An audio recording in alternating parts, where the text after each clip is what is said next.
Shalom Aleichem, paz para todos ustedes, amigos televidentes de Historia del Futuro, porque para Dios el futuro es historia. Les damos la más cordial bienvenida desde la República de El Salvador, más concretamente desde la ciudad de San Miguel, donde nos encontramos realizando una serie de conferencias en Centroamérica en este año que ha sido de gran bendición, donde hemos podido visitar Nicaragua, Honduras y obviamente la República Salvadoreña. Hermanos, el programa de esta oportunidad es de impacto, no se lo puede perder.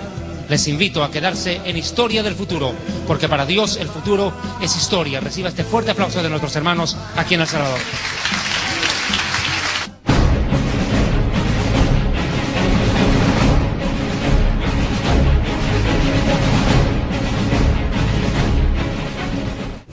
Visita nuestra página web www.historiadelfuturo.tv, porque para Dios el futuro es historia.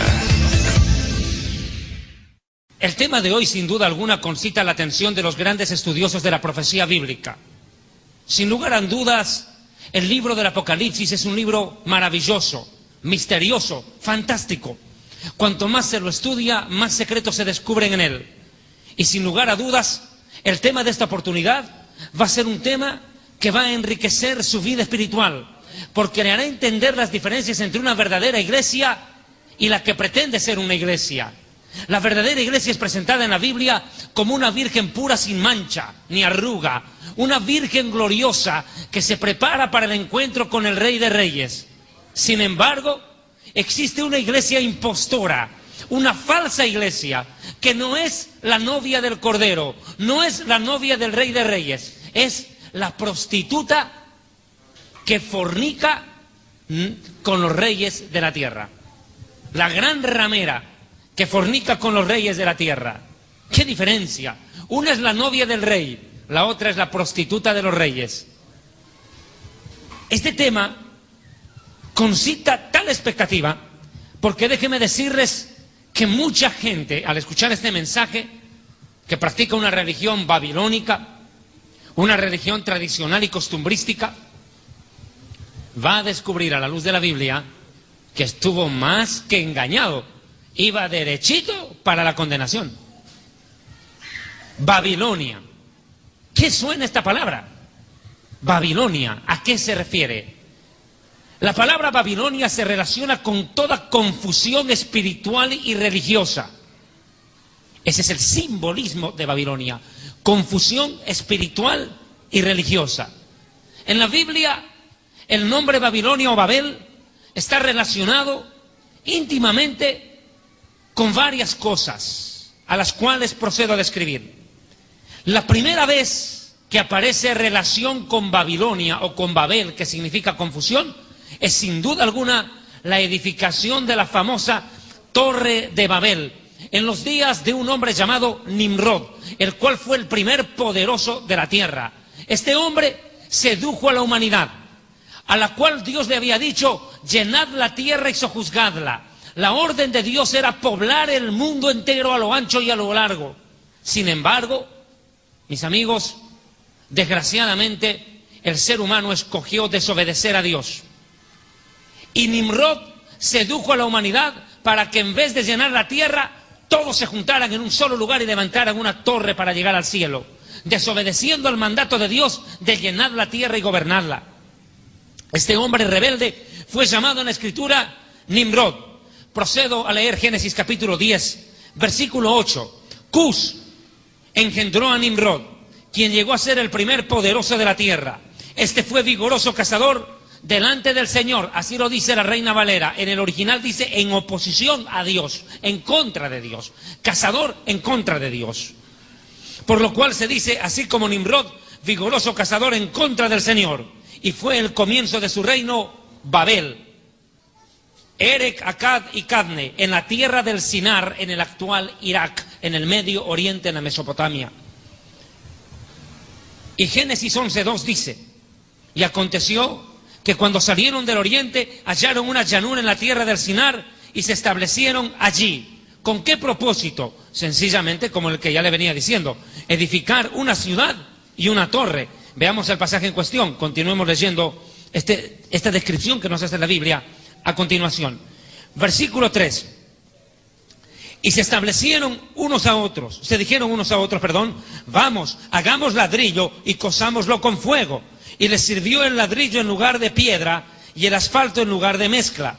Y se dijeron, vamos, edifiquemos una ciudad y una torre cuya cúspide llegue al cielo y hagámonos un nombre. ¿Qué quiere decir hacerse un nombre?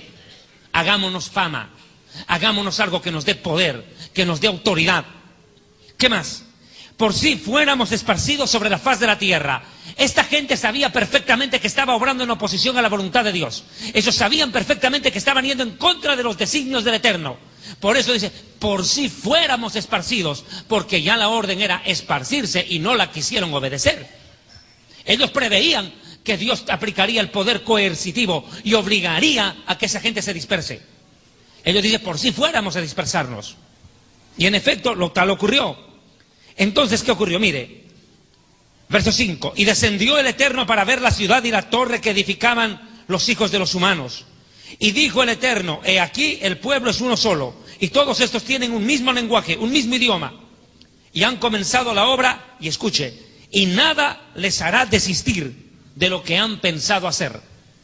La humanidad en los días de Babel tuvo una sola virtud, la unidad. Lo peor es que se unieron contra Dios. No para hacer algo bueno, se unieron contra Dios, pero había unidad para lo malo. Y mire lo que ocurrió. Entonces el Eterno dijo, verso 7, ahora pues descendamos y confundamos allí su lengua, para que ninguno entienda el habla de su compañero. Así pues el Eterno los esparció desde allí sobre la faz de toda la tierra y dejaron de edificar la ciudad. Por eso fue llamado el nombre de la ciudad Babel, porque allí confundió. Escuche, la palabra Babel significa Dios confunde. El Eterno confundió el lenguaje de toda la tierra y desde allí los esparció sobre la faz de toda la tierra. O sea que la humanidad a partir de ese momento fue disgregada a lo largo y a lo ancho de todo el planeta por una orden de Dios. El mensaje se cumplió a la final. La voluntad de Dios se ejecutó. La tierra tenía que ser llenada por los habitantes de este mundo y Dios obligó prácticamente a que ello se realizara. Continúo con el mensaje. Esta palabra Babel o Babilonia, que describe la confusión, el caos y la anarquía espiritual y religiosa que se propagó en los días de Nimrod, abrazó el mundo entero, perjudicó a la humanidad y se convirtió prácticamente en la base de todas las religiones falsas del mundo. Babilonia, la Torre de Babel, no solamente fue el origen de todos los idiomas del mundo. Escúcheme bien. Todos los idiomas del mundo surgieron de Babel. Antes hablaban un solo idioma. Pero no solamente Babel provocó la dispersión de la gente, provocó que se empiecen a utilizar todos los idiomas que hay en el mundo y los que han seguido creando todavía. Y tercero, esto es importante, Babel se convirtió en la cuna de todas las religiones falsas de la historia. Todas salieron de ahí. Todas salieron de ahí. Toda religión falsa tiene su origen babilónico, en la Torre de Babel. O sea, esto provocó dispersión, idiomas y confusión religiosa. Culto a lo creado y no al creador. Siguiente dato que es importante entender. La palabra Babilonia toma fuerza ya dentro de la escritura cuando se habla de un imperio. El famoso imperio que existió en el año 586 antes del Mesías. Este imperio babilónico fue comandado por el rey Nabucodonosor en la época del profeta Jeremías. Es la segunda vez que aparece la palabra Babilonia en la Biblia o Babel en relación a esto. Babilonia, el imperio que estaba en la tierra de la Mesopotamia, se desarrolló en la tierra del Sinar también. Nabucodonosor fue su más grande gobernante. Descrita la historia de este personaje en el libro de Daniel. La tercera vez que aparece la palabra Babilonia en la Biblia tiene que ver ya con el tiempo futurista, el que está cerca a comenzar. Hablamos del tiempo de la tribulación. Y tiene una descripción total y contundente en el Apocalipsis capítulo 18 para describir lo que será el imperio mundial del anticristo. El gobierno mundial del anticristo también es llamado Babilonia en el Apocalipsis 18. Curiosamente, la palabra Babilonia también es aplicada en el Apocalipsis capítulo 17, esta otra acepción de la palabra Babilonia, en el Apocalipsis 17 cuando describe la caída de las Torres Gemelas. Lo llama Babilonia, la ciudad que está a la orilla del mar y que sucumbe ante un incendio y una caída impresionante de polvo que cubre la ciudad, lo que se vio el 11 de septiembre del 2001. Es una figura espiritual de lo que ocurrió en las Torres Gemelas. No solamente Babilonia tiene relación con eso, sino que Babilonia describe tres cosas más. Impresionante. Babilonia es el nombre misterioso que le da la Biblia a la ciudad de Roma, y es de lo que voy a hablar enseguida. Además, no solamente esto, Babilonia representa todo culto idolátrico y pagano, diabólico en su creencia, pero sobre todo cosas, escúchame bien, Babilonia es descrito en la Biblia como el satanismo disfrazado de cristianismo. Esto es importante que me entienda. El satanismo disfrazado de cristianismo es conocido en la Biblia como Babilonia, porque mezcla lo diabólico, lo satánico, con algo de verdad de la Biblia y hace una mezcla, un sincretismo religioso. Este satanismo disfrazado de cristianismo en la Biblia es llamado Babilonia. Mis hermanos, hay mucho de relación en esto con el Imperio Romano, y entro a la parte histórica. El Imperio Romano tiene una gran importancia cuando uno habla acerca de Babilonia. El Imperio Romano de los Césares era un pueblo politeísta, adoraban a muchos dioses. Es más, el mismo César, el gobernador, era considerado un dios y era adorado. Y no solo eso, sino que realizaban tremendos actos de paganismo y barbarie en honor a sus dioses. Así es como se vivió en Babel y también en Roma en el tiempo pasado. Lo cierto es que este Imperio Romano llegó a ser, sin pensarlo uno, la cabeza de una falsa iglesia, una falsa cristiandad, que se instituyó precisamente en el mismísimo seno del Imperio Romano. Hablamos de la Iglesia Católico Romana, que tiene total relación con el Imperio Romano de los Césares. ¿Por qué le digo esto? Porque la Iglesia Romana no es otra cosa que la mezcla del poder político y el poder religioso. La fusión de la política y la religión, no para servir a Dios, sino para valerse de Dios y crear un superimperio, que es lo que en honor a la verdad patentizó en su momento un hombre del cual hablaré enseguida, Constantino. Este Imperio Romano desarrolló su marco histórico desde la península ibérica, hablo de España, Portugal, Italia, obviamente, Grecia, Turquía, el Peloponeso y todo el Medio Oriente, y sometió a todos los pueblos de la región, incluido Israel. Estoy diciéndole esto. Nadie podría hablar de Jesús, nadie puede hablar de Jesús, el Hijo de Dios, de Yeshua, sin hablar del Imperio Romano. Porque Jesús vivió, murió y resucitó en los días del Imperio Romano. No se puede desligar la figura del Jesús bíblico y del Jesús histórico de la influencia del Imperio Romano. Es imposible desligar estas dos cosas. Es indisoluble la vida del Mesías y el Imperio Romano y su existencia. Son dos cosas indisolublemente ligadas. ¿Por qué le digo? Verá usted por qué. Jesús, Yeshua, el Mesías, nació durante el gobierno de un emperador romano llamado Augusto César. O sea, Augusto César era el emperador en los días en que Jesús nació. Él fue el primer emperador romano.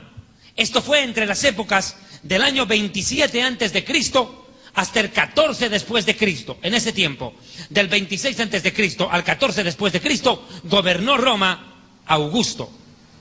Pero Jesús murió y resucitó y ascendió a los cielos en la época de otro emperador romano, Tiberio César.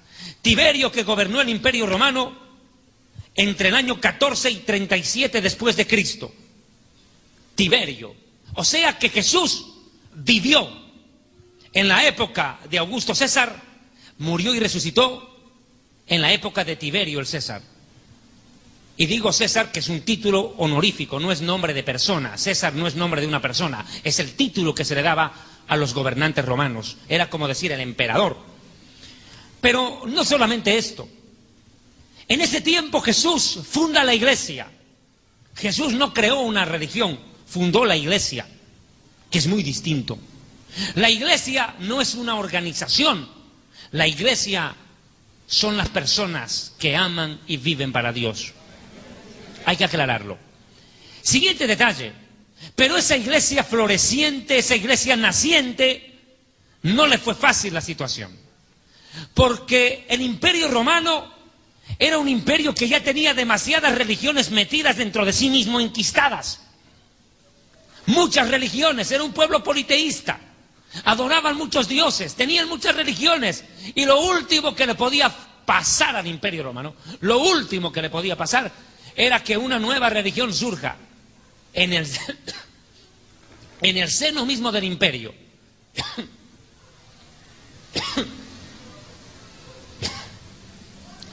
Podía esto convertirse en una auténtica amenaza. Mire, pero eso es lo que ocurrió. Surge una nueva iglesia, perdón, una nueva religión, así lo ven ellos. Una nueva amenaza religiosa, llamada el cristianismo. Surge en medio de uno de los pueblos a los cuales los romanos quisieron exterminar, el pueblo judío. Porque Jesús, Yeshua, es judío. Los apóstoles judíos, la Biblia del Dios de Israel. Y en medio de la nación de Israel surge ese grupo de seguidores de un rabino no común, un rabino llamado Yeshua, al cual muchos judíos hasta el día de hoy consideramos es el Mesías prometido. Pero mire, escúcheme bien, esto creó un verdadero dolor de cabeza para los romanos. Les creó un verdadero dolor de cabeza. Es así que el Imperio Romano, como primera medida para paliar el efecto del surgimiento de esta nueva religión, ordena las masacres más sanguinarias de la historia contra los primeros discípulos de la iglesia. Y surge la figura de un maquiavélico personaje. ¿Por qué se les dice maquiavélicos? Maquiavelo, Nicolás Maquiavelo, escritor italiano, un perverso escritor. En remembranza a él, un perverso escritor que decía: el fin justifica los medios, una de sus frases favoritas. Otra de sus frases conocidas es: si no puedes con tu enemigo, únete a él. Maquiavelo. Maquiavélicos. Este maquiavélico gobernante romano fue Nerón. Surge en un momento en el cual la iglesia estaba tomando cuerpo. Y Nerón, el gran perseguidor romano, insaciable de sed cristiana, empezó a masacrar y a perseguir a los primeros discípulos de Cristo, a los primeros cristianos, de origen judío y de origen gentil. Y empezaron las más atroces persecuciones y barbaries. Nerón, ¿quién puede olvidarse de este personaje? Fue capaz de incendiar él mismo, hacer incendiar la ciudad de Roma y luego culpar a los cristianos del incendio para masacrarlos. Nerón, un terrible asesino. Pero no solamente fue él. Después de Nerón aparecieron otros, como Diocleciano y Contragano. Estos dos más fueron terribles perseguidores de la iglesia. Los capturaban y los quemaban vivos. Amarraban a los cristianos a los postes de la ciudad de Roma y les prendían fuego en vida en horas de la noche y los convertían en auténticas antorchas humanas. Masacres devastadoras que tuvo que soportar la iglesia a manos de estos césares romanos. Pero no todo quedó ahí. La situación no quedó ahí. No. Pasó el tiempo. ¿Y sabe cuál fue el efecto? Más cristianos mataban y más gente se convertía. Les salió el tiro por la culata. Y le voy a explicar por qué. La Biblia dice en el libro de los Romanos capítulo 10 que si creyeres en tu corazón que Jesús es el Señor, el emperador, el rey, el César, en pocas palabras, el que gobierna. Escuche esto. Reconocer que Jesús es el Señor era un desafío al gobierno, porque no pueden haber dos señores en el mismo imperio, no pueden haber dos presidentes en el mismo país. Cuando alguien reconocía que Yeshua, Jesús, es el Adón, el Señor, en griego el Kyrios, el Señor, estaba desafiando a la autoridad política del imperio. En pocas palabras, era darle una cachetada en la cara al mismísimo emperador romano. O sea, reconocer que Yeshua es el Señor era desafiar al César y buscarse la muerte inmediatamente. Sin opción. No había salida. Entonces la palabra de Dios dice que si creyeres en tu corazón y confesares que Jesús es el Señor, serás salvo. Pero el problema pasa aquí por esto. Porque Mateo 7:21, Jesús presenta un caso bastante extraño, Mateo 7:21 al 24, cuando dice: no todo aquel que me confiese y diga Señor, Señor, entrará al reino de los cielos. La pregunta es ¿por qué no? Si ellos también están confesando que Jesús es el Señor. Y aquí está la diferencia, mi amigo. Que la palabra confesar para ser salvos en el idioma griego es una palabra que significa martureo, que significa mártir, el que confiesa con la vida, el que confiesa con acciones. Ese es el que se salva, el que confiesa con la vida, con el testimonio, quién es su Señor. ¿Me está entendiendo? Pero Mateo 7:21 al 23 dice Jesús: no todo aquel que me diga Señor. Y la palabra ahí no es martureo, es otra palabra en griego que significa bocón. No cualquier bocón que me diga Señor, Señor va a ser salvo, ni entrará al reino de Dios. Sino el que haga, vea, acción, la voluntad de mi Padre. El que demuestre con su vida y sus acciones quién es su Señor y para quién vive. ¿Cuántos alaban a Dios?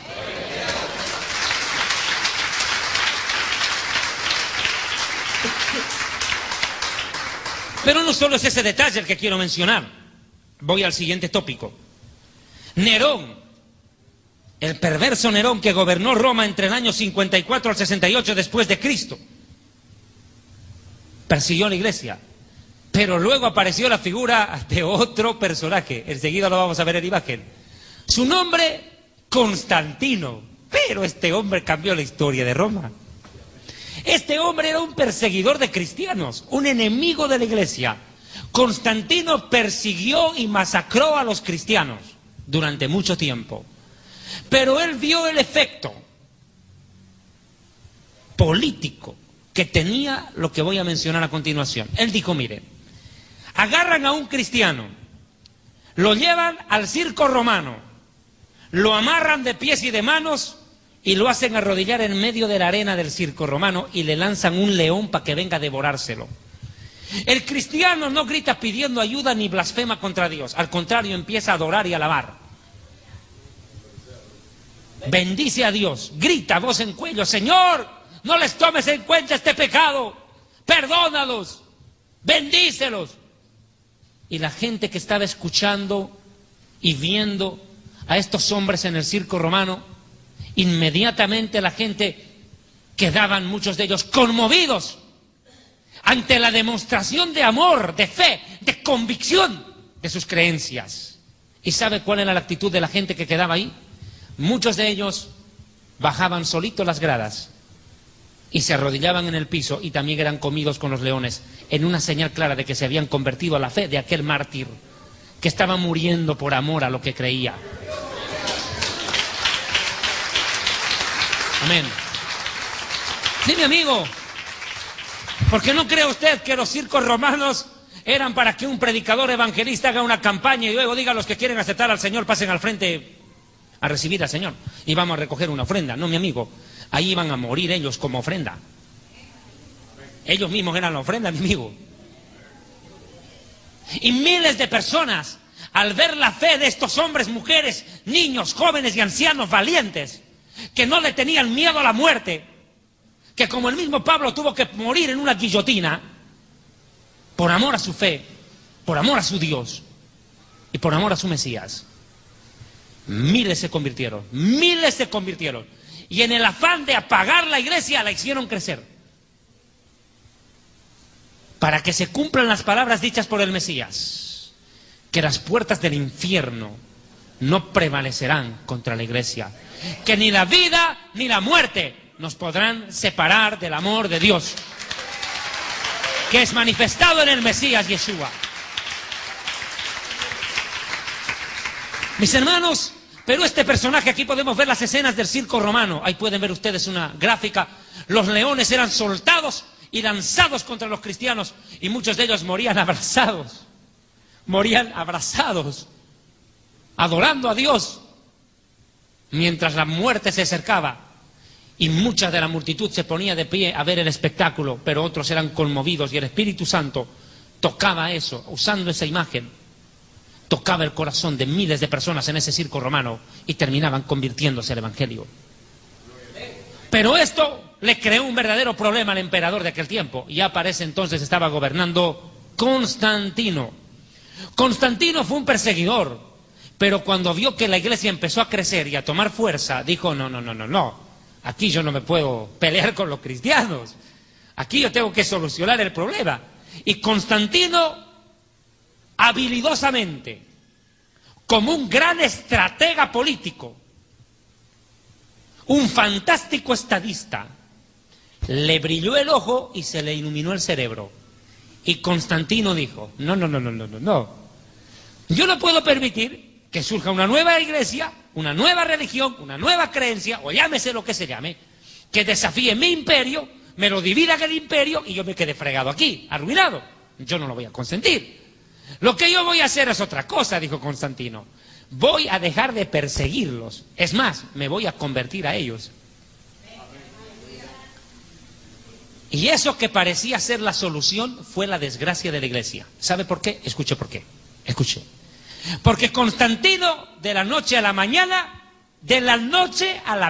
¿puede creer? De la noche a la mañana, dejó de perseguir y matar cristianos y dijo: ahora el que no se convierta al cristianismo muere. O sea, dejó de perseguir a los cristianos y empezó a perseguir a los otros, en nombre del cristianismo. ¿Y cuál fue el resultado? Que el imperio romano en su totalidad prácticamente se convirtió al cristianismo, pero no a un verdadero cristianismo.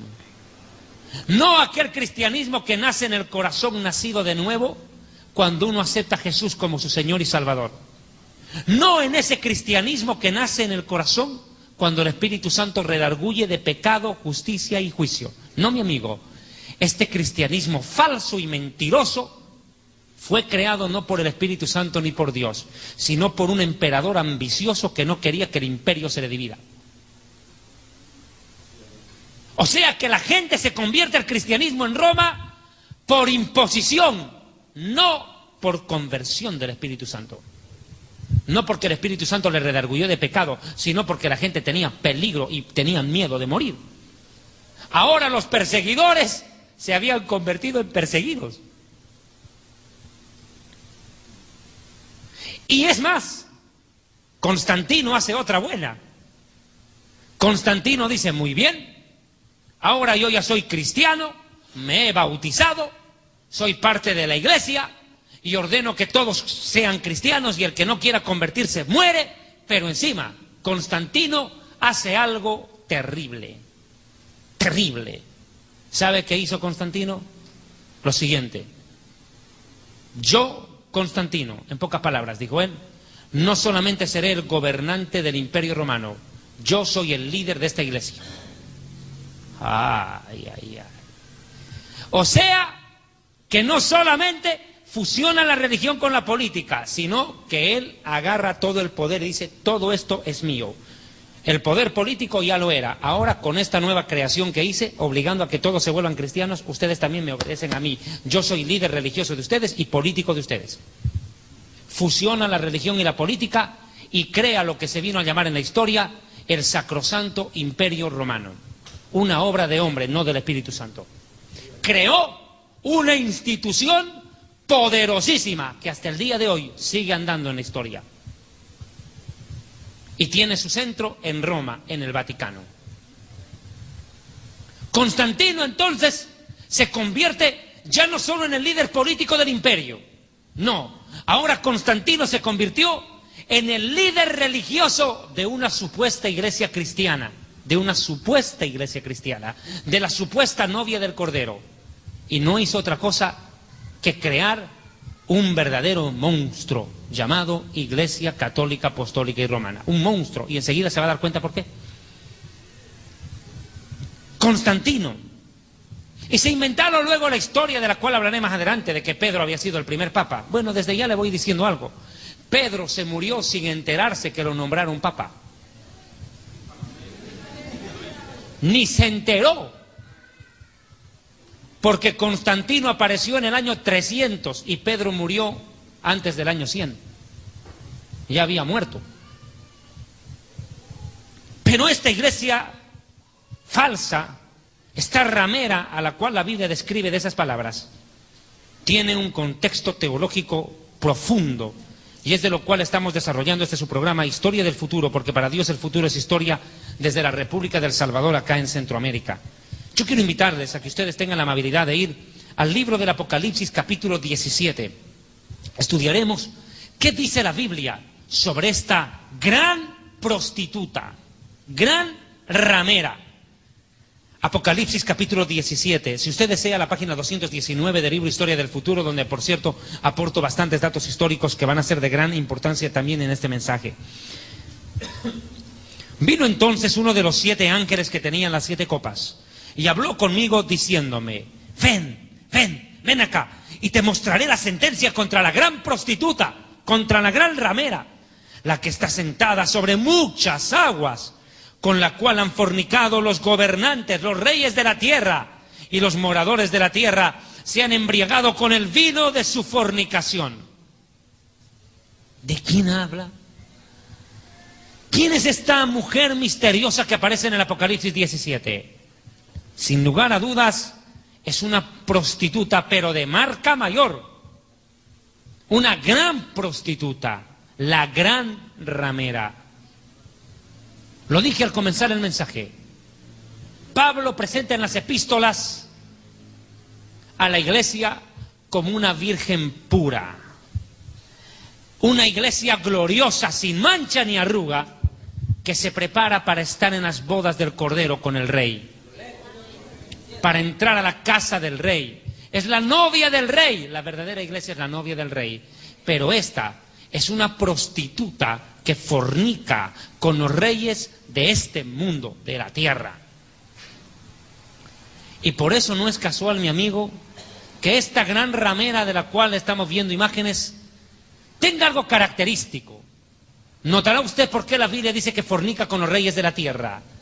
Usted vaya a la capital de la república suya, El Salvador, y verá en San Salvador que cerca al Palacio del Gobierno tiene que estar la catedral.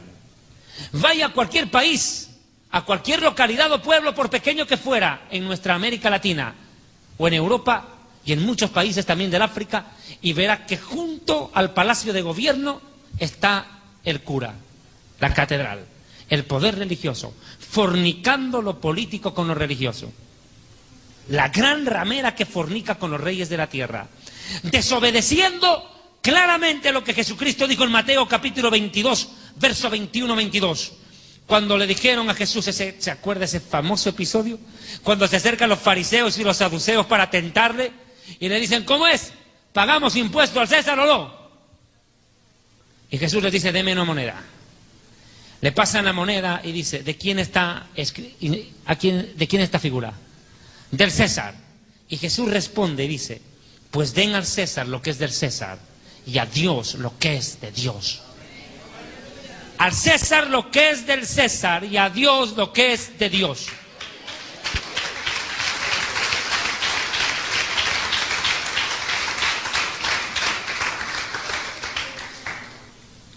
Pero claro, la iglesia romana, desobedeciendo la orden del Mesías, fornica lo político con lo religioso. Es que así comenzó. Constantino fusionó la política con la religión. ¿Qué puede esperar que hagan sus discípulos? Tienen que seguir haciéndolo. Siguen la misma línea, la misma corriente. Y aquí aprovecho de hacer un paréntesis. Cuando llegan las elecciones para presidente, alcalde o lo que sea, se ha vuelto común hoy y corriente que muchos pastores evangélicos dejen de ministrar en las iglesias y se lancen de candidatos para la presidencia, para la alcaldía o lo que sea. Yo quiero darle un consejo a usted, amigo televidente. Cuando lleguen las elecciones y usted tenga que ir a una votación y tenga que elegir entre un pastor evangélico que abandona a Dios, el rebaño y la iglesia para meterse de político, y elegir entre él y un vagabundo drogadicto, no lo dude, vote por el drogadicto. No lo dude. ¿Sabe por qué? Por lo menos sabrá a lo que se atiene. ¿Por qué le digo esto? Porque si el predicador es capaz de decirle no a Dios y a los asuntos del reino de Dios para atender los asuntos de los hombres, imagínese lo que hará con el pobre Estado, lo va a acabar. Si a la iglesia le roba, imagínese al Estado. Por eso dice la Biblia, que ninguno que milita en las cosas de Dios se enreda en las cosas de este mundo. No lo digo yo, lo dice la Biblia, amigo. Sí, señor. Un ministro de Dios debe ser eso hasta el día de su muerte. Es un ministro de Dios. Y escúcheme bien. Tener una iglesia con 15 miembros en la punta de un cerro es más honorable que gobernar un país desde un palacio de gobierno, mi amigo. ¿Sabe por qué? Porque el presidente gobierna por unos años a los hombres. En cambio, el que sirve a Dios vive para reinar con él. Muy diferente.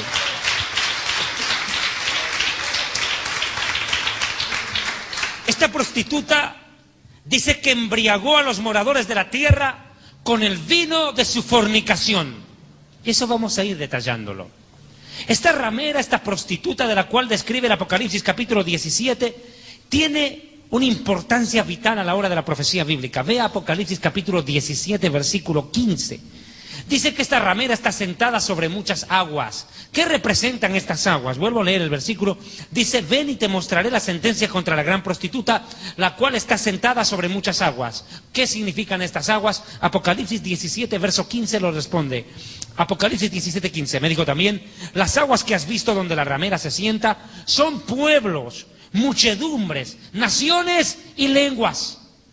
O sea, que esta falsa cristiandad, esta falsa iglesia, este sistema religioso corrupto, gobierna e influye sobre multitudes de naciones, gobierna sobre multitudes de pueblos. Pero otro detalle, Apocalipsis 17, 18 complementa y dice, y la mujer que has visto, aquí vamos a ver una imagen del Vaticano, la mujer que has visto es la gran ciudad que reina sobre los reyes de la tierra. Sin duda, es esta ciudad, el Vaticano, la ciudad de Roma, donde tiene su centro esta ciudad, el Vaticano, el estado más pequeño del mundo con su líder, el Papa. Imágenes antiguas de un Papa. Ahí pueden ustedes ver a Juan Pablo II cuando murió, el anterior líder romano. Pero esta ciudad es la que reina sobre los reyes de la tierra, influye espiritualmente sobre el mundo y lo arrastra a la idolatría, que es una de las más grandes abominaciones. ¿Sabe? Esta iglesia romana está sentada sobre la gran ciudad. Es la gran ciudad que reina sobre los reyes de la tierra. ¿Qué quiere decir esto? Que aún los presidentes del mundo están sometidos al reinado de ella. Por eso a mí me causa gracia cuando un pastor quiere ser presidente de un país. ¿Cómo piensa gobernar una nación si la condición sine qua non es que se someta a la autoridad papal? Imposible, mi amigo. La iglesia romana gobierna las naciones, les guste o no. Y todo presidente tiene que postrarse, besarle el anillo al Papa, someterse a la autoridad religiosa del Vaticano. Esta reina, esta mujer que se cree reina, es una gran ciudad. Ahora mire, para demostrarle que es Roma, Apocalipsis 17, 9, la Biblia, continuamos acá. Enseguida vamos a ver imágenes de la ciudad de Roma. Apocalipsis 17, verso 9. Esto para la mente que tenga sabiduría. Si usted tiene el Espíritu Santo, tiene sabiduría. Perdido, mijo. Porque la Biblia dice cosas que ojo no vio, ni oído yo, ni han entrado a corazón humano, son las que Dios nos las revela a nosotros por el Espíritu Santo. Y si usted tiene el Espíritu Santo, tiene la sabiduría para entender lo que leeré en este momento. Dice, esto para la mente que tenga sabiduría. Las 7 cabezas son 7 montes sobre los cuales se sienta la mujer. 7 montes. Qué curioso. ¿Qué ciudad geográficamente está situada sobre 7 colinas? Sin duda, la ciudad de Roma. No hay duda. La ciudad de Roma, capital de Italia, está sentada sobre 7 colinas. Es más, su primer nombre en la historia no fue Roma, no se la llamaba Roma. La primera vez que se le colocó nombre a esa ciudad fue Septimontum, en latín, que significa las 7 colinas, los 7 montes. Luego cambió de nombre y se la llamó Romiti, que significa fortaleza, poderosa, invencible. Eso significa Romiti. Y luego vino la famosa historia. Cuenta una fábula. ¿Qué historia? Esto es una fábula. Bueno. Cuenta una fábula que habían dos niños que quedaron huérfanos. Uno se llamaba Rómulo y el otro Remo. Dicen que estos dos niños quedaron huérfanos y una loba los amamantó y los hizo crecer. Esta loba amamantó a Rómulo y Remo, los cuales después fundaron Roma, o le pusieron el nombre Roma. Pero nada sería esto. Hemos dicho de que la ciudad de Roma está sentada sobre 7 colinas. ¿Cómo podemos demostrar esto? Sencillo, la historia y la geografía lo describen. La ciudad de Roma tiene 7 montes, y los 7 montes son estos. A continuación menciono, escuche. Monte Coeliano, Monte Esquilino, Monte Capitolino, Monte Palatino, Monte Quirinal, Monte Viminal y Monte Aventino. 7 montes. Lo más curioso es esto, que en la cúspide del Monte Aventino, existe un lugar que se llama hoy en día el Vaticano. La pregunta es, ¿qué significa la palabra Vaticano? Todo el mundo la escucha. Los periodistas hablan del Vaticano a cada momento. Este lugar, el Vaticano. ¿Qué significa la palabra Vaticano? Esto es lo más curioso. La palabra Vaticano proviene del latín vaticinio, que significa adivinación, hechicería o adivinar, vaticinar. El monte de la adivinación, el monte del vaticinio, el monte de la hechicería. Y le voy a dar otro dato más, escalofriante. Mucho antes que Jesucristo naciera, los romanos hacían cultos en ese lugar, adoraban a dioses paganos y celebraban la fiesta del dios Saturno, conocido la fiesta como la Saturnalia romana, que comenzaba el 18 de diciembre y terminaba el 25 de diciembre cuando nacía el dios Sol. O sea, mi amigo, ¿y sabe cómo celebraban? El 25 de diciembre hacían tremendas orgías debajo de árboles frondosos. El 25 de diciembre. ¿Y qué hizo Constantino con esa costumbre? La cristianizó. O sea, ya no es Baal, ya no es Saturno el que celebra cumpleaños el 25 de diciembre. Constantino dice, no, ahora ya no es Baal, ahora es Jesús el que nació ahí. Y el arbolito de Navidad ya no es para fornicar debajo de él, ya no. Ahora es para poner regalitos. ¿Qué hizo? Cristianizó, entre comillas, todas las fiestas de los pueblos paganos, para dar contentos a todos. Cuando Constantino une todas las religiones y las vuelve, entre comillas, cristianas, no lucha contra el paganismo, no lucha contra la idolatría, no, la cristianiza la idolatría. Si había un santo que se llamaba Mashimón, ahora lo llaman San Simón. Listo, se acabó. Y resuelto el problema, mataron 2 pájaros de un tiro. Eso es lo que hizo Constantino en la historia. Entre comillas, cristianizó las costumbres de los pueblos paganos. Y celebraban la fiesta de la Saturnalia romana, que comenzaba desde el 18 de diciembre y terminaba el 25 de diciembre con el solsticio o el nacimiento del dios Sol, el 25 de diciembre. Por eso lo digo claro, y que quede muy, muy claro lo que voy a decir. Ningún cristiano evangélico nacido de nuevo puede celebrar Navidad. El que lo haga no es un hijo de Dios, es un pagano idólatra. Es un pagano, nunca nació de nuevo, sigue tragando fábula. Y el pueblo perece por falta de conocimiento. Y ahora no puede decir que no conocía. Y si no le gusta estudiar, pues se arruina, mi amigo. Lo cierto es que Rómulo y Remo fueron los primeros reyes de Roma. Volviendo al tema. La ciudad de Roma está sentada sobre 7 colinas. Por eso es bien llamada en la historia Septimontum. Pero dentro de una de estas colinas no solamente está el Vaticano conlleva algo más. Enseguida vamos a ver la famosa Basílica de San Pedro, seguramente en imágenes. Mire, allí, en la cúspide del Monte Aventino, está el Vaticano. El centro de la fe católica. Pero el Vaticano, ¿qué es? ¿Es un barrio de Roma? ¿Será un barrio residencial de la ciudad de Roma, capital de Italia? No, mi amigo. El Vaticano no es otra cosa que un Estado, un país con toda la organización política, social, económica que pueda tener cualquiera. Es un Estado en todo el sentido de la palabra. Es más, el Vaticano, esta es la Santa Sede, lo que se llama la Santa Sede para el mundo católico, la Basílica de San Pedro. Mire, el Vaticano es una nación, así en pocas palabras, es un país en todo el sentido de la palabra. Ahora escuche, ¿cuánto de extensión tiene el Vaticano? Escuche, 44 hectáreas. Es el país más pequeño del mundo. Y su presidente es Benedicto XVI. Y los ministros son los cardenales. El colegio cardenalicio. Son los ministros, los senadores, los congresistas, la crema innata del catolicismo. Es un país con un presidente, una figura visible.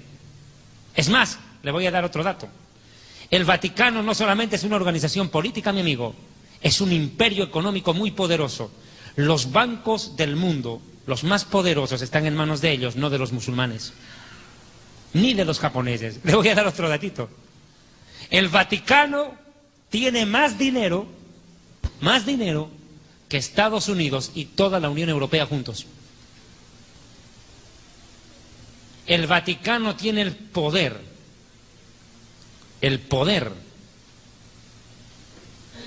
de pagar la deuda externa de todos los países pobres del mundo, mi amigo.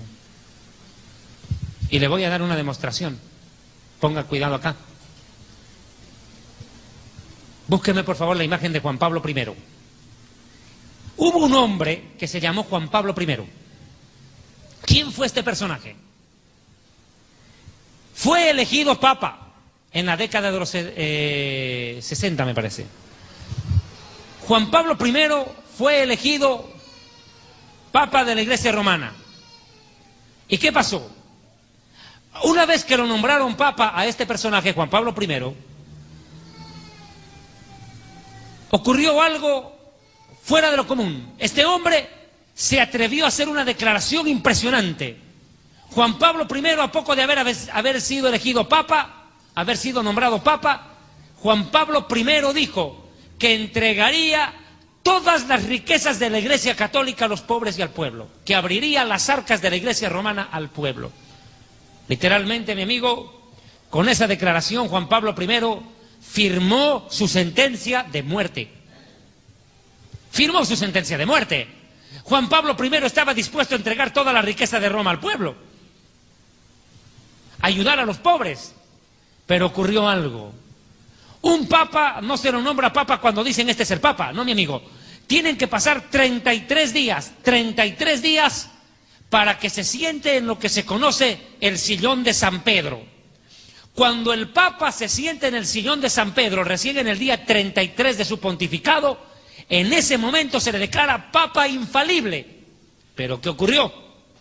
O sea, el papa que nunca se equivoca, o sea, casi un dios. Escuche, preste atención a esto. Eran las 6 de la mañana del día 33, ya prácticamente a 2 horas que Juan Pablo I se siente en el sillón de Pedro. Misteriosamente Juan Pablo I apareció muerto en su habitación. Nunca pudo sentarse en el, entre comillas, sillón de San Pedro. Y eligieron al toque a Juan Pablo II, el papa más idólatra de la historia. ¿Y sabe por qué lo digo? Porque fue el papa que más santos canonizó en la historia. Ordenó que adoren a más gente, los católicos. Juan Pablo II toma el control después de la muerte misteriosa de Juan Pablo I. Pero nada sería esto. La Iglesia Católica no solamente que es un imperio, es un gobierno, es un Estado, con todo el sentido de la palabra. Es un imperio. Ahora voy a hablar acerca del Vaticano como imperio. La Ciudad del Vaticano es un país independiente, el más pequeño del mundo. Fue fundado en el año 1929 como Estado. Como Estado es reconocido a partir de 1929, cumpliendo así los términos del Tratado de Letrán y ratificados en la época del gobernador emperador italiano Benito Mussolini. Siguiente detalle. A partir de 1984 el Tratado de Letrán fue reemplazado por un nuevo concordato que, como su antecesor, reconocía la absoluta soberanía de la Santa Sede dentro del Estado de la Ciudad del Vaticano. Mis hermanos, a partir de ese mismo momento, el Vaticano se ha convertido en el Estado, en el país más poderoso del mundo. De eso téngalo por hecho. Ahora, esta ciudad, Roma, y el Vaticano, que reina sobre los reyes de la tierra, es sin duda alguna la mujer de la cual describe el libro del Apocalipsis en su capítulo 17. Pero hay algo de detalle en este Apocalipsis que quiero mencionar. Vamos al Apocalipsis capítulo 18, versículo 3, por favor me acompaña. 18:3 de Apocalipsis, vamos. Dice, porque todas las naciones han bebido del vino del furor de su fornicación. Y los reyes de la tierra han fornicado con ella, y los mercaderes, los comerciantes de la tierra, se han enriquecido de la potencia de sus deleites. Una característica común de esta ramera es que utiliza vino y un cáliz de oro. Enseguida describo precisamente lo que es esta imagen. Mis hermanos, a esta mujer, a esta ramera, se la describe como una prostituta seductora que embriagó a los reyes de la tierra y sedujo a las naciones en pos de sí. Las emborrachó, las aturdió, les hizo perder el sentido, les hizo perder la razón y los extravió espiritualmente para que en vez de buscar a Dios terminen desviados en condenación. Esta ramera del Apocalipsis que sostiene un cáliz en la mano derecha, esta prostituta es el emblema de lo que estamos describiendo. Una gran ramera con un cáliz de oro en su mano derecha y dentro de ese cáliz sirve vino. Mire por favor, compruebe con Apocalipsis capítulo 17 versículo 4. ¿Me entiende por favor? Apocalipsis 17, 4, su Biblia. Y la mujer estaba vestida de púrpura y escarlata.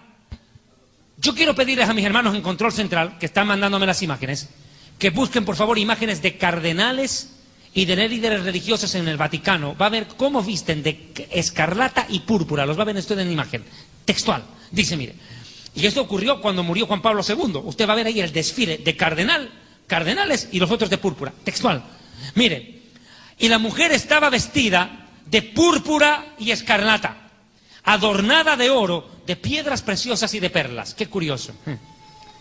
Mientras millones de católicos no tienen ni para comer, la Iglesia romana ostenta los templos más lujosos y costosos. Muñecos de madera, de estuco, de fierro, de lo que sea, enchapados en oro, bañados en platino, en oro puro, bañados en oro, visten como reyes, viven como magnates. No es la imagen que necesito.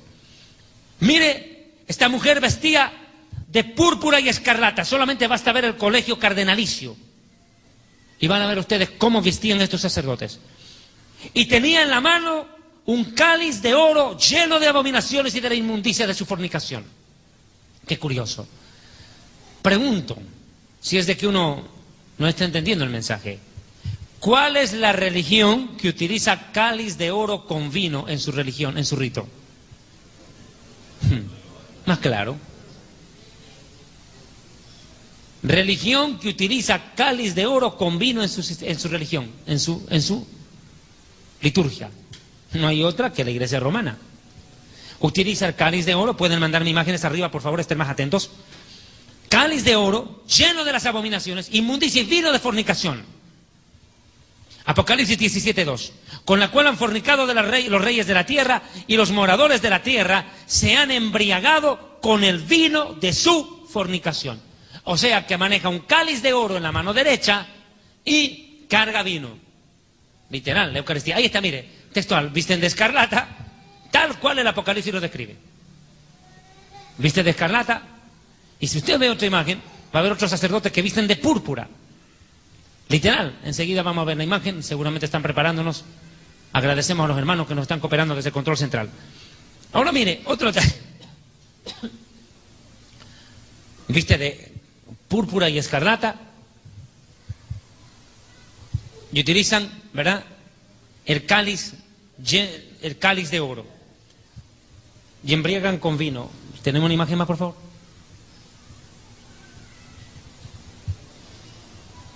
Bien, sigo. Ahora, hay otro detalle aquí en lo que estoy describiendo. Ellos presentan una doctrina de la cual no es que yo me quiera burlar, pero en honor a la verdad es un chiste.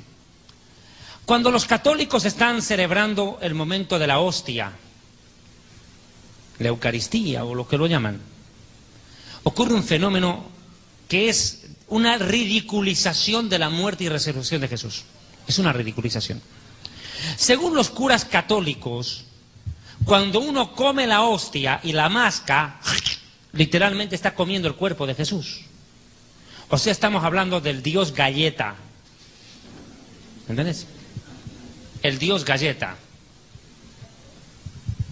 Y que cuando ellos toman el vino en el cáliz, literalmente están tomando la sangre de Jesús. O sea, nos volvemos, según ellos los católicos, se vuelven vampiros, toman sangre. Pero esto es verdad. Esto se conoce como la doctrina de la transubstanciación. ¿Qué es esta doctrina?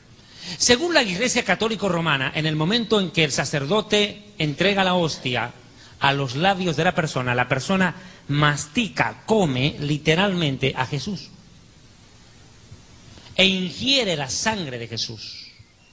El pan se vuelve cuerpo de carne y hueso y sangre, y literalmente pues el vino se vuelve sangre por arte de magia.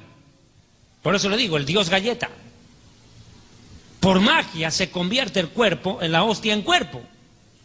Esto es lo que la Biblia enseña. No, mi amigo, la Biblia no enseña eso. Cuando una iglesia evangélica realiza la Santa Cena, no practica esto.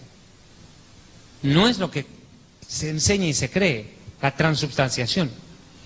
Lo que se enseña es la consubstanciación. ¿Qué es eso? Consubstanciación. Que el pan de la Santa Cena no es el cuerpo de Jesús, sino que representa el cuerpo. Y que cuando se ingiere el fruto de la vid, acá podemos verlo, vea el cáliz de oro, y que cuando ingiere el vino o el jugo de la vid, lo que está ingiriendo no es la sangre de Jesús, está tomando un vino o un jugo de uva que representa la sangre de Jesús. Eso es la consubstanciación. Ahora mire el cáliz de oro, el vino y la hostia. Lo más curioso de la hostia es lo siguiente. Pocos católicos se habrán dado cuenta del detalle. En cada hostia, en ese pancito blanco, existen 3 letras grabadas. La I, la H y la S. ¿Qué significan esas 3 letras que aparecen selladas en cada hostia? El nombre, las iniciales de 3 dioses falsos. Isis, Horus y Semiramis. 3 dioses paganos, 3 dioses falsos, Isis, Horus y Semiramis. Sellado en la hostia, todas las hostias traen eso. La pregunta ¿es esto lo que el Señor instituyó? Definitivamente no. Mis amigos, en la Santa Cena, la Iglesia hace memoria del sacrificio del Señor. Hacemos memoria, pero no es que nos lo comemos a Jesús. ¿Sabe por qué? Porque Hebreos capítulo 10, verso 12 al 14 dice: pero el Mesías, habiendo una vez ofrecido para siempre con un solo sacrificio por los pecados, se ha sentado a la diestra de Dios. De ahí en adelante esperando hasta que sus enemigos sean puestos por estrado de sus pies. Porque con una sola ofrenda hizo perfectos a todos los santificados para siempre. O sea, no es que Jesús muere en cada misa, en cada vez que lo comen, como los católicos presentan, no. Él hizo un solo sacrificio y nosotros lo que hacemos es recordarlo, no sacrificarlo cada misa, porque lo que hace el cura es sacrificar a Jesús a cada rato. Eso es falso, porque Jesús dijo claramente en Juan 19:30, consumado es, se acabó, no hay más sacrificio. Él ya hizo el sacrificio, fue su sangre y su cuerpo, una vez y para siempre, molidos por nuestros pecados, para que por sus llagas fuéramos curados. ¿Cuántos alaban a Dios? Den un aplauso al Señor.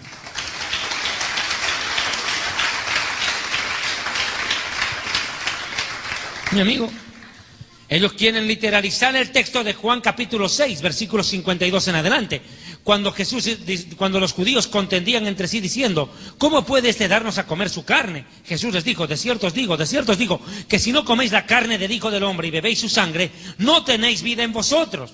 El que come mi carne y bebe mi sangre tiene vida eterna, y yo le resucitaré en el día postrero, porque mi carne es verdadera comida y mi sangre es verdadera bebida. El que come mi carne y bebe mi sangre, en mí permanece y yo en él.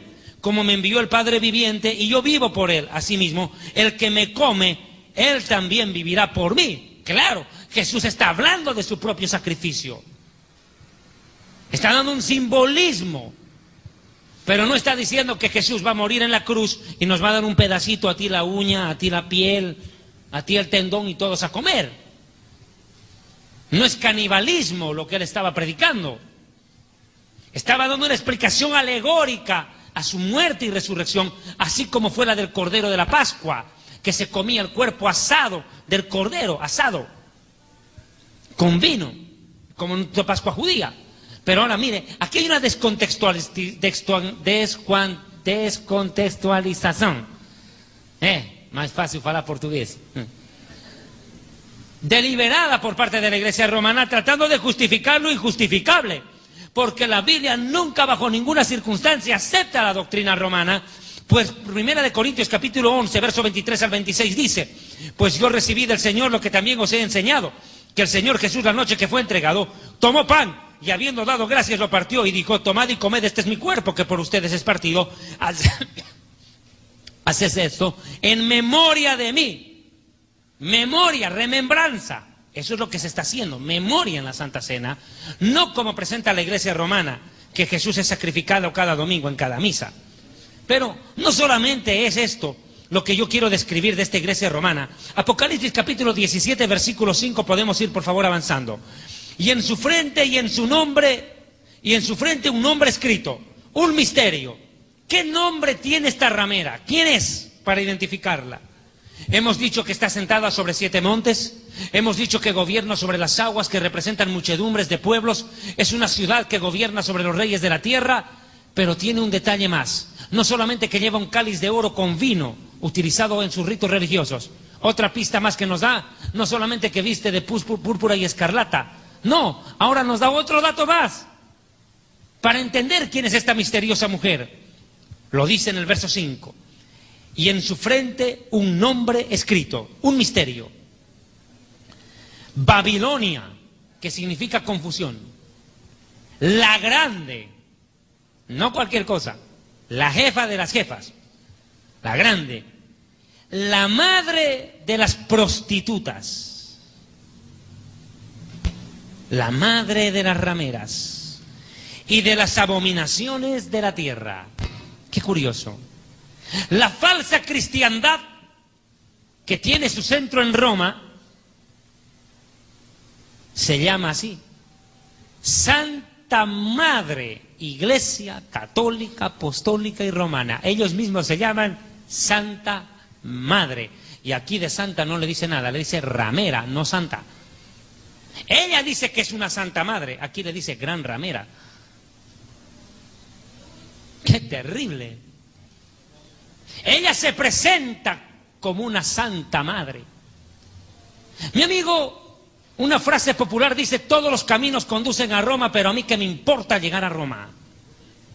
Hay un solo camino al cielo y es Jesucristo.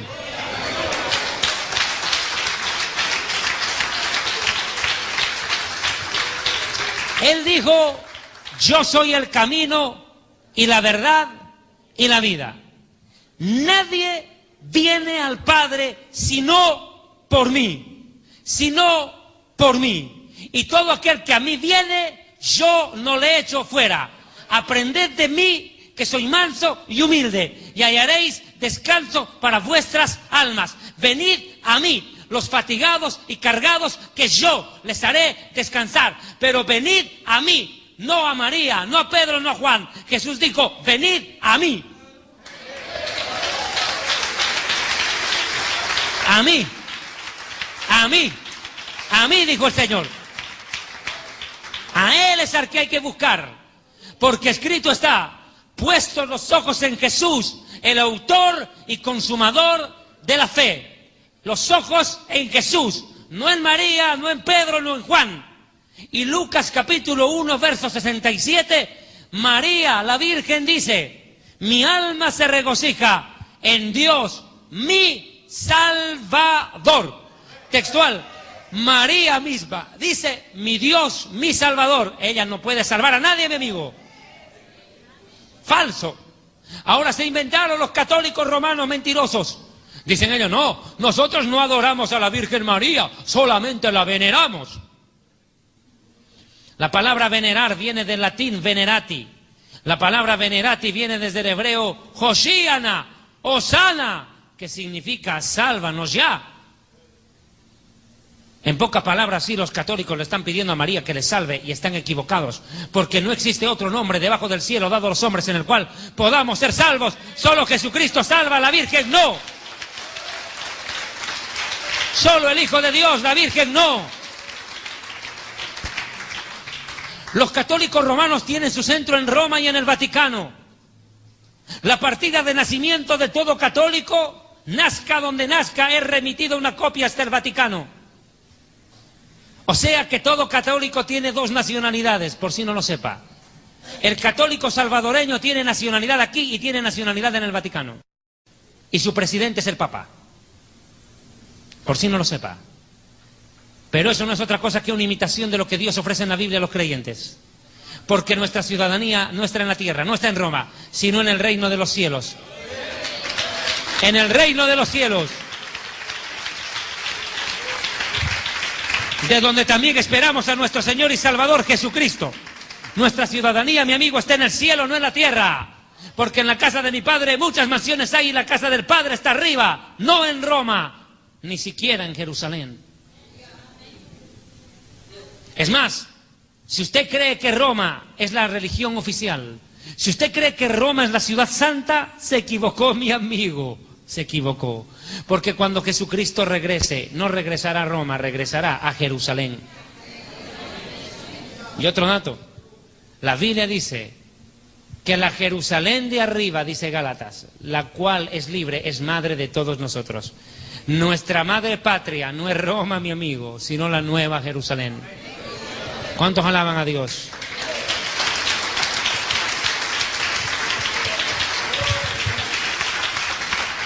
Jerusalén la celestial, donde Dios tiene su trono y millones de ángeles le sirven, y donde están las almas de los justos esperando cuerpo de gloria. Allá arriba. Ahí es la casa del Padre, ahí es la casa de la iglesia. Pero la Biblia le llama en el Apocalipsis capítulo 17, verso 5, madre de las rameras y de las abominaciones de la tierra. ¿Qué abominaciones comete esta iglesia? Esta falsa iglesia, esta prostituta espiritual, esta gran ramera que fornica con los gobernantes del mundo y que embriaga con el vino de su fornicación a las naciones, haciéndolas sucumbir y embruteciéndolas espiritualmente cada día más en el pecado y la rebelión contra Dios. Sencillo, mi amigo. Una de las grandes abominaciones de Roma es presentar una falsa trinidad al mundo. ¿Cómo? Sí, señores. Roma tiene su propia trinidad. A su líder lo llaman Papa. Y la palabra Papa viene del arameo Abba, que significa papito, padre. Y se refiere a Dios. Y de acuerdo al Mateo capítulo 23, versículo 9, dice, a nadie llamaréis Papa, Abba, porque uno solo es vuestro Padre y está en el cielo. Mal entonces el líder de Roma puede arrogarse, usurpar el título de padre para sí mismo siendo humano. Es más, dice que nuestro espíritu clama, Abba, Padre. Dese cuenta, mi amigo, pero también aquí hay algo que quiero decirles a los evangélicos. Un 80% de los evangélicos ha prostituido su vocabulario espiritual.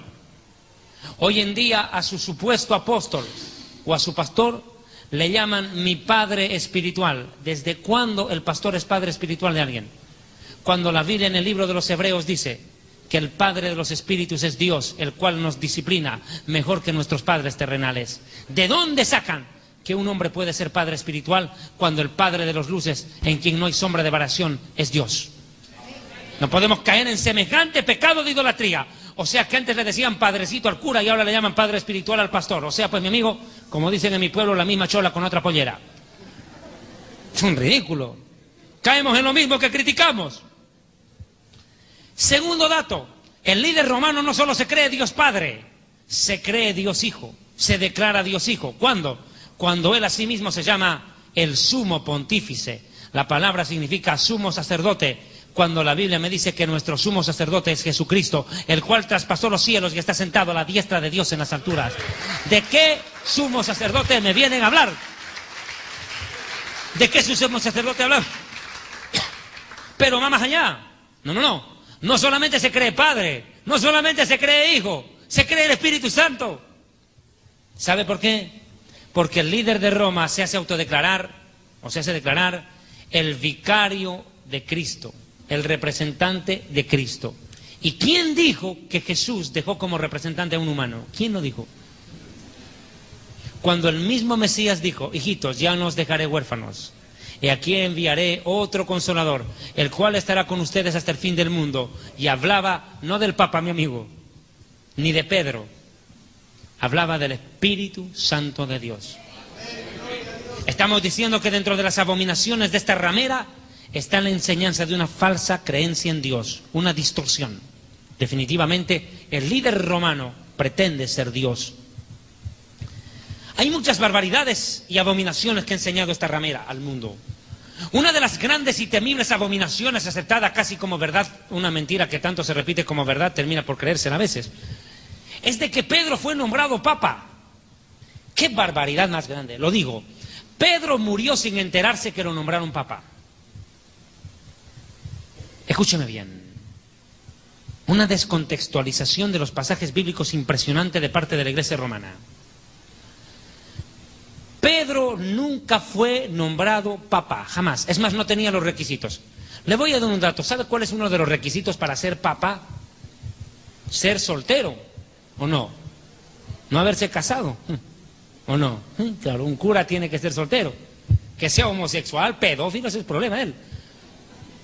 Pero hay otro problema. Pedro tenía suegra. Claro, ¿cómo no? Claro que tuvo. Aleluya, y que el diablo huya. No, habla serio. Primero, de que Pedro era un hombre casado. Y según la ley católica, solo un hombre que haga voto de castidad puede ser líder religioso. Entonces Pedro no cumple los requisitos ni siquiera del mismo Vaticano. Lo votan por tener suegra, más claro. Ahora, segundo, ¿sabía usted que el voto de castidad impuesto es un pecado y una doctrina de demonio? La Biblia dice en 1 de Timoteo 4, 1 al 3 lo siguiente: el Espíritu Santo advierte claramente que en los últimos días algunos hombres apostatarán de la fe, escuchando a doctrinas de demonios y espíritus de engaño, por la hipocresía de mentirosos que, teniendo cauterizada la conciencia, prohibirán casarse. O sea que el celibato impuesto es una doctrina de demonios. Ahora puede entender por qué tienen tanta monja lesbiana, cura violador, pedófilo, y una iglesia romana que está endeudada hasta las patas, pagando a los padres, a las madres y a los hijos y niños que fueron víctimas de la violación de estos pedófilos y depravados. Para que vea usted. Mire, pero no solo ese detalle. Voy a ir al pasaje en cuestión, al famoso pasaje de Mateo capítulo 16, versículos 15 al 20, aceleramos. Mateo 16, 15 al 20. Jesús les dijo: ¿y vosotros quién decís que soy yo? Respondiendo Jesús, Simón Pedro le dijo: Atajuja Mashiach ben Elohei, tú eres el Mesías, el Hijo del Dios viviente. Y Jesús le respondió: bienaventurado eres Simón, hijo del profeta Jonás, porque esto no te lo ha revelado ningún humano de carne y sangre, sino mi Padre que está en los cielos. Y yo también te digo que tú eres Pedro, no eres Simón, eres Pedro, que significas fuerte, firme, piedra firme. Pero esta roca, sobre esta roca, note la diferencia, no le dice piedra, ahora le dice roca. Sobre esta roca edificaré mi iglesia, y las puertas del infierno no prevalecerán contra ella. La pregunta es, ¿cuál es la roca de la cual se está hablando aquí? Según los líderes católicos, la roca es Pedro. Mentira. No, Jesús nunca endiosó a Pedro, jamás Jesús endiosó a un hombre, mucho menos a Pedro, que después de 10 minutos lo negó 3 veces. ¿Cómo podía ser Pedro el representante de Jesús en la tierra, el Papa, y después de 3 minutos lo negó 3 veces? Nada que ver. Jesús no endiosó a Pedro, nunca lo nombró Papa en este pasaje bíblico. No, mi amigo. Lo que está diciendo Jesús es esto: Sobre esta roca, sobre la declaración que salió de tus labios, que es como una piedra firme, que yo soy el Mesías, el Hijo de Dios, edificaré mi iglesia. Y ese es el fundamento de la iglesia, creer que Jesús es el Hijo de Dios, el Mesías prometido, el Salvador de la humanidad. Es eso lo que creemos, lo que vivimos y predicamos. Que Él es el Hijo de Dios, el Mesías. Esa es la roca sobre la cual se asienta la fe de la iglesia y contra la cual el enemigo no va a poder vencer. El diablo y el infierno no podrán contra la gran verdad de que Jesús es el Hijo de Dios. Es esa la roca sobre la que se fundamenta la fe de la iglesia. No Pedro, sino lo que Pedro acababa de decir. La gran revelación que ni siquiera la tuvo Pedro porque Pedro fue el revelado. No, fue el Padre que se la dio a Pedro. Dice, bienaventurado eres, porque esto no te lo reveló ningún filósofo, teólogo romano. Te lo reveló mi Padre que está en el cielo. Y esa revelación venida del Padre es la roca sobre la cual la iglesia se sustenta. Escuche, la revelación venida del Padre es la roca sobre la cual la iglesia se fundamenta. No Pedro, sino lo que Pedro dijo por revelación del Padre. No hay que mezclar las cosas, mi amigo. Es más, preguntémosle a Pedro si se consideraba papa. Vea, Primera de Pedro capítulo 2, versículo 4. Pedro lo niega. Primera de Pedro 2:4, acercándonos a Jesús, piedra viva, desechada ciertamente por los hombres, más para Dios escogida y preciosa, o haciendo remembranza a la profecía del rey David, que la piedra que los edificadores desecharon era la cabeza del ángulo. Hablando del Mesías, fundamento de la fe, pilar de la fe. Y preguntémosle al apóstol Pablo si creía que el Vaticano o el Papa era la cabeza de la iglesia o la piedra. No, Primera de Corintios 10:4, Pablo dice, y todos bebieron de la misma bebida espiritual, porque bebían de la roca espiritual que los seguía, y la roca era Cristo. Definitivamente, mis hermanos, este mensaje toma trascendental importancia, porque enseguida voy a entrar ya a la parte conclusiva del mismo. Quiero mencionar los siguientes datos que me parecen importantes y coherentes hacerlo. Esta iglesia romana no solamente viste de púrpura y escarlata, no solamente utiliza un cáliz de oro con vino, utiliza perlas preciosas, no solamente utiliza una hostia, no solamente está en el Vaticano, una ciudad de 7 montes, y tampoco queda en que sea una iglesia que predica dominaciones. No, mi amigo. Es la madre de todas las creencias cristianas falsas, por eso le llaman la madre de las rameras, de todas las creencias espirituales cristianas prostituidas y falsas, así como el G12, la teología de los apóstoles, del neoapostolado, de estos pseudoprofetas de la prosperidad, que no son otra cosa que hijos de la ramera. Es más, le voy a dar un dato. Usted nunca va a ver en la boca, nunca va a escuchar en la boca, mejor dicho, de estos predicadores de la prosperidad, de estos pseudoapóstoles de la prosperidad, usted nunca va a escuchar un mensaje condenando la idolatría de Roma. ¿Sabe por qué? Porque nunca estos apóstoles morderían la mano al patrón que les da de comer desde Roma, mi amigo. Por eso estos nunca predican del arrebatamiento y nunca predican contra la idolatría de Roma. ¿Sabe por qué? Porque hijos de la ramera son. Beben de los senos de la misma prostituta. Así de simple, mi amigo. Hoy en día escasean los mensajes contra la idolatría. Escasean los mensajes contra el pecado de la idolatría del pueblo romano.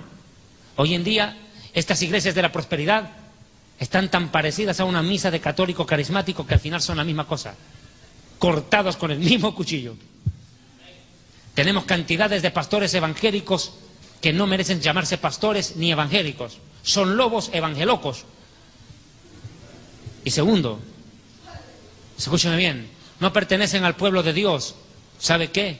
Son ecuménicos, andan de la mano con los curas, andan de la mano con los sacerdotes católicos, cuando la palabra mismísima de Dios dice esto, que estos perversos parecen haber olvidado, o tal vez ni siquiera lo leyeron. ¿Sabe cuál? Lo que le voy a leer esto.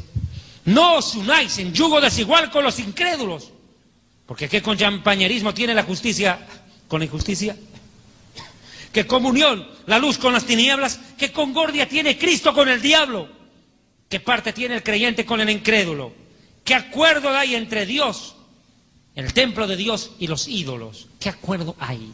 Y sin embargo usted puede ver hoy en día a pastores evangélicos, cantantes pseudocristianos evangélicos, agarrados de las manos en eventos con sacerdotes católicos, bailando y cantando al mismo son y la misma cumbia. En pocas palabras, son hijos de la ramera.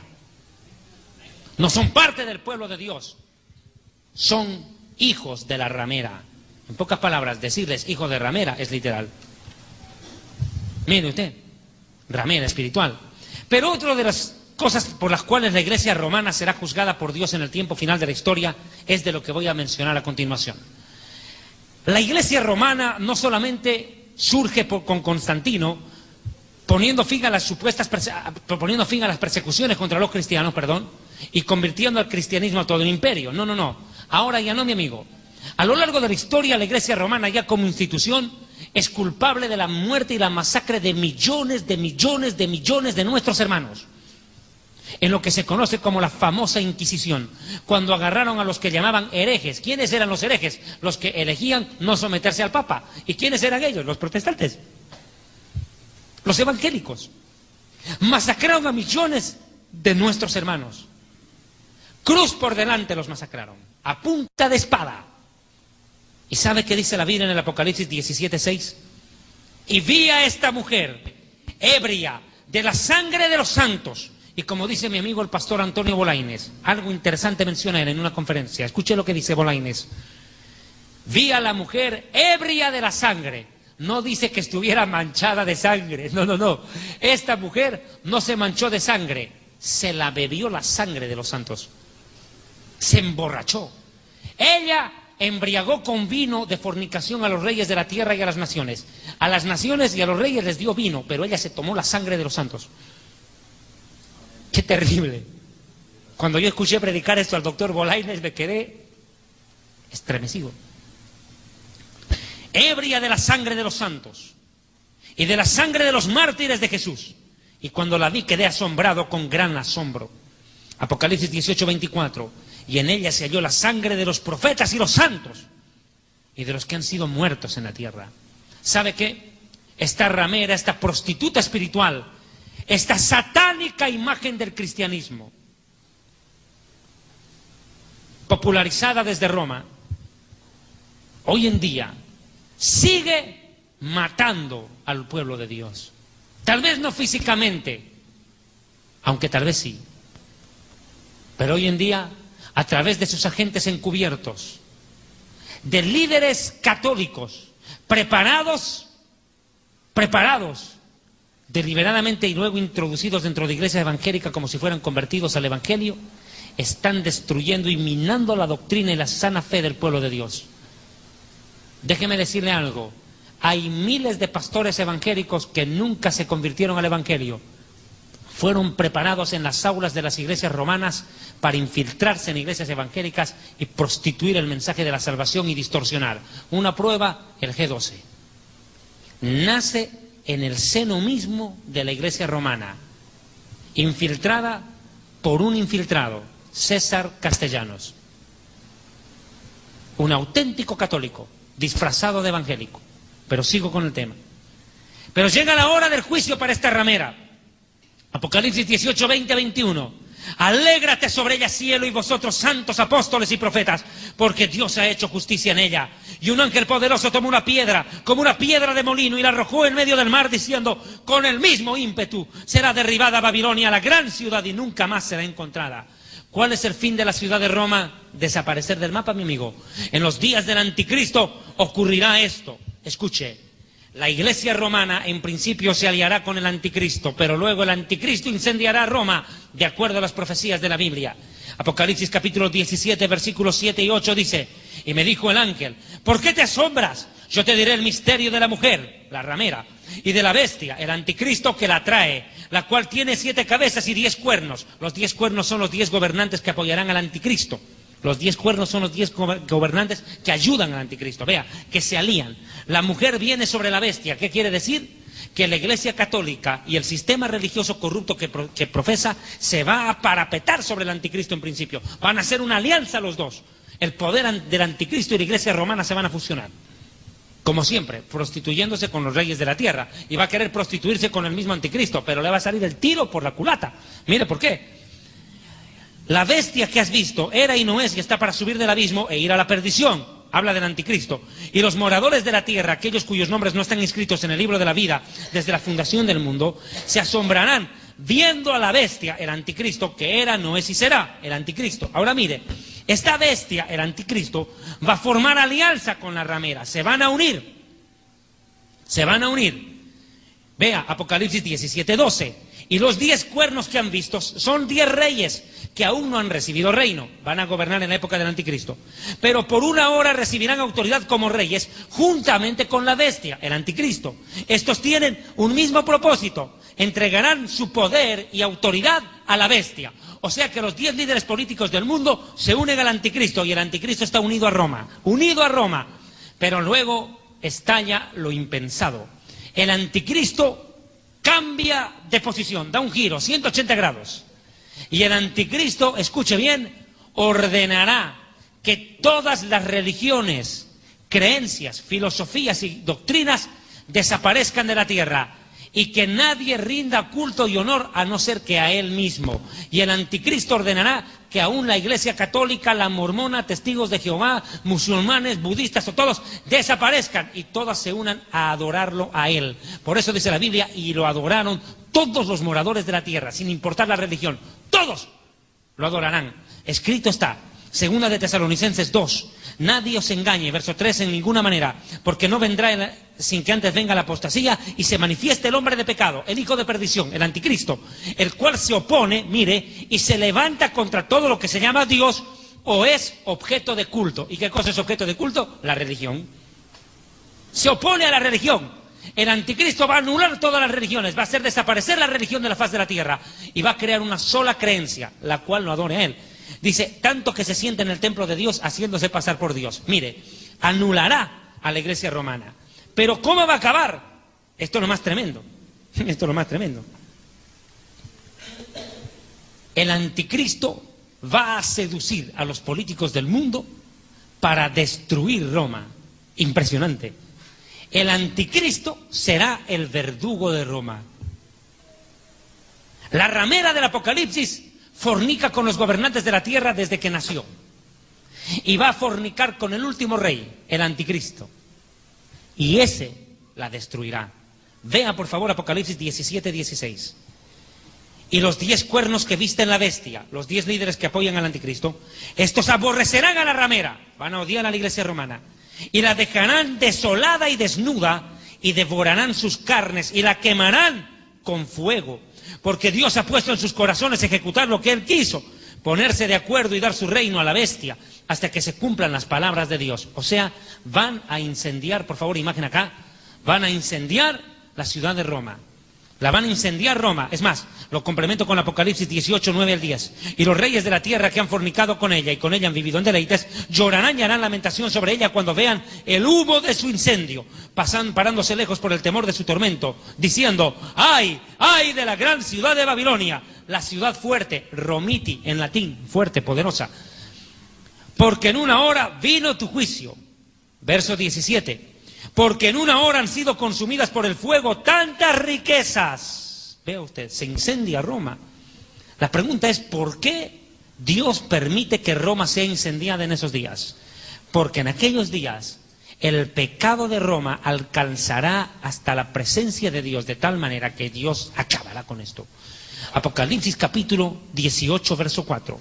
Y oí una voz del cielo que decía, salid de en medio de ella, pueblo mío, para que no seáis partícipes de sus pecados, ni recibáis parte de sus plagas. Si usted es católico y usted ama a Dios, pero nunca leyó una Biblia, debe leer la Biblia y escapar de allí. Debe salir de allí. Ahora escuche, porque sus pecados han llegado hasta el cielo, y Dios se ha acordado de sus maldades. Dadle a ella como ella os ha dado, pagadle según sus obras. En el cáliz que ella preparó bebida, preparadle a ella el doble. Cuanto ella se ha glorificado y vivido en deleites, tanto dadle de tormento y llanto. Porque ella dice, yo estoy sentada como una reina, y no soy viuda, y no verá llanto. Pero en un solo día vendrán sus plagas, muerte, llanto, hambre, y será quemada por fuego. Porque poderoso es Dios que la juzga. Y otro ángel del cielo siguió diciendo, ha caído Babilonia, la gran ciudad. ¿Y sabe por qué? Porque se ha convertido en una guarida de demonios, albergue de todo espíritu inmundo. Mis amigos, cierro con 2 puntos que me parecen claves mencionar, por favor, en la parte final, ya para cerrar el mensaje. Quiero hacer diferencias claras y puntuales en lo siguiente. La verdadera iglesia es comparada con una virgen pura. Esta es una gran ramera. La verdadera iglesia está sujeta a Cristo, la otra es sujeta a Satanás. La verdadera iglesia pertenece al cielo, esta es terrenal y diabólica. La verdadera iglesia es adornada divinamente, la otra es satánicamente. La verdadera iglesia es preservada por Cristo en el arrebatamiento, la otra es destruida por el mismo anticristo. A una le espera la gloria, a otra la perdición eterna. La verdadera iglesia tiene un llamado celestial, en cambio esta persigue el poder terrenal político y las riquezas terrenales. La verdadera iglesia fue fundada por el Mesías, esta es una obra del diablo. Una es habitada por el Espíritu Santo y esta es una guarida de demonios. La verdadera iglesia tiene poder espiritual, la falsa poder político. La verdadera iglesia es perseguida, la otra es perseguidora. Y 2 puntos más, si me permite, por favor le pido, para cerrar. Quiero mencionar algunos puntos. Doctrinas falsas de la Iglesia Católica enseñadas a lo largo de la historia. Año 375, comenzaron a adorar y a venerar ángeles. Año 394, por primera vez comienza la misa e inventan la doctrina de la transubstanciación. El cuerpo, el Jesús Gañeta, la hostia se vuelve cuerpo. Esa doctrina de la transubstanciación, falsa doctrina, comienza en el 394. Año 431, comienza la veneración y la adoración a la Virgen María. Pecado contra Dios, idolatría. Año 500, los sacerdotes católicos comienzan a usar la sotana, imitando a los sacerdotes paganos que hacían sacrificios humanos en honor a sus dioses. Año 526, inventan el rito de la extrema unción en honor a los moribundos, algo que hacían ya los pueblos paganos. Año 593, el Papa Gregorio el Grande inventa la doctrina del purgatorio. Año 600, comienzan las oraciones a María. Año 607, obispo de Roma, Bonifacio III, se le otorga el título de Papa. Año 850, inventan la utilización del agua bendita para purificación del pecador, doctrina falsa. Año 1079, se inventa el celibato. 4 datos más para cerrar. Año 1090, inventaron el rosario, ritual pagano. Año 1184 comienza la Inquisición y la masacre de evangélicos y protestantes y judíos, masacre multitudinaria. Siguiente dato, año 1129, la Iglesia Católica prohíbe la lectura de la Biblia a los feligreses. Año 1545, María es aceptada. Año 1854, María declarada redentora de la humanidad, Madre de Dios. Doctrina falsa, porque María no es Madre de Dios, es la Madre de Jesús, el Hijo de Dios. Finalmente, año 1984, Juan Pablo II entregó el mundo en manos de la Virgen María. Ahora, ¿en manos de quién está él? Mis amados hermanos, este mensaje, Babilonia la gran ramera, es un mensaje que lo he desarrollado aquí, en la República del Salvador, en la ciudad de San Miguel, en la iglesia cristiana CRED, Cristo refugio en la tempestad. Espero que este mensaje sea de bendición para todos ustedes. Arrepiéntase, salga del catolicismo, escape de la idolatría y venga al Jesucristo vivo, que murió y resucitó para darle vida eterna. Dios le bendiga, buenas noches.